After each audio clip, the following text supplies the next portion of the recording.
are Wendy and Beth, and we host the podcast Fruitloops Serial Killers of Color. Tell the people about the show, Wendy. Well, happy to. As you might have guessed by now, our show focuses on serial killers of color. We decided to make this the focus of our show because most of the podcasts that we listen to focused on whole white serial killers, also male, cisgender, hetero serial killers. And we thought the space could use a little spice, a little diversity. Yeah, and we believe that the victim stories are important. Many of the victims are also BIPOC folks, and the media just doesn't focus on these people. We don't want their stories to get lost in the cracks. We tell their stories, but because context is everything, we often add in the historical and cultural details of the crimes and criminals in order to get a sense of what might have influenced the perpetrators and led to the crimes. We also get plenty of opportunities to discuss race relations, systemic oppression, policing, history, and culture. We learn something new every day, and we hope that you do too.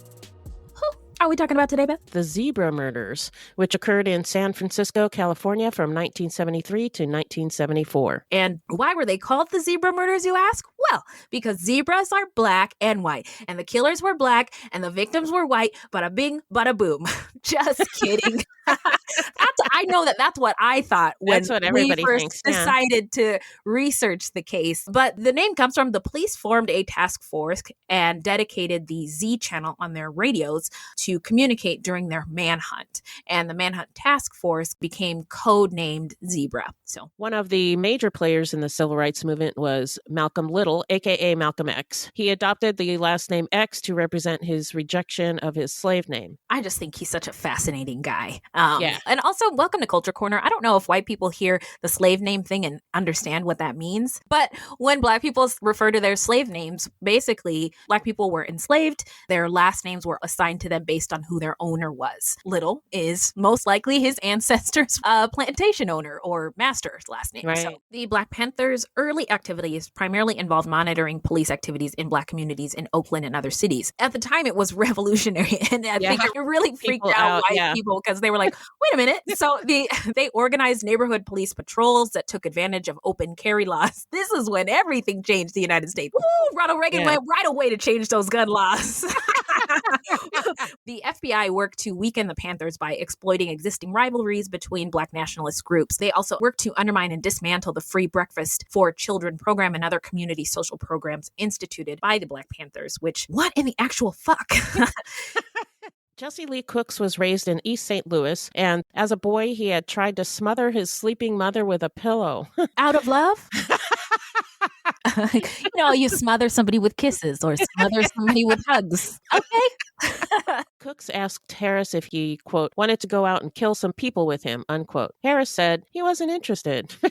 Maybe he had other things to do with the no movie. thanks, I'm not interested. Yeah, not tonight. I mean, my program's on. Cooks gotta watch my stories. Yeah, exactly. Some white people began talking about forming vigilante committees, which sounds scary, and spreading similar terror among Black people. Guess what? It's already been done. It's done. You don't need to even lift a finger. Teresa saw the car back out into the street and then head straight for her. Oh my God. Yeah. Santa Maria.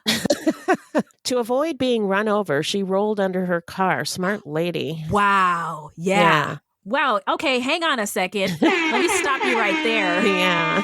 Nice. The media and the default society, aka white society, had no clear understanding of groups that were outside of the default, right? I.e. Black people, the Nation of Islam. But it showed in their reporting. They just didn't get it. And I was thinking about a quote from James Baldwin when I was doing my research. He said, to be a Negro in this country and to be relatively conscious is to be in a stage of rage almost all of the time. And it's not an excuse, just an explanation. I'm not sympathizing with these murderers in any way, shape, or form. But, it makes sense to me. And not every Black person becomes a serial killer.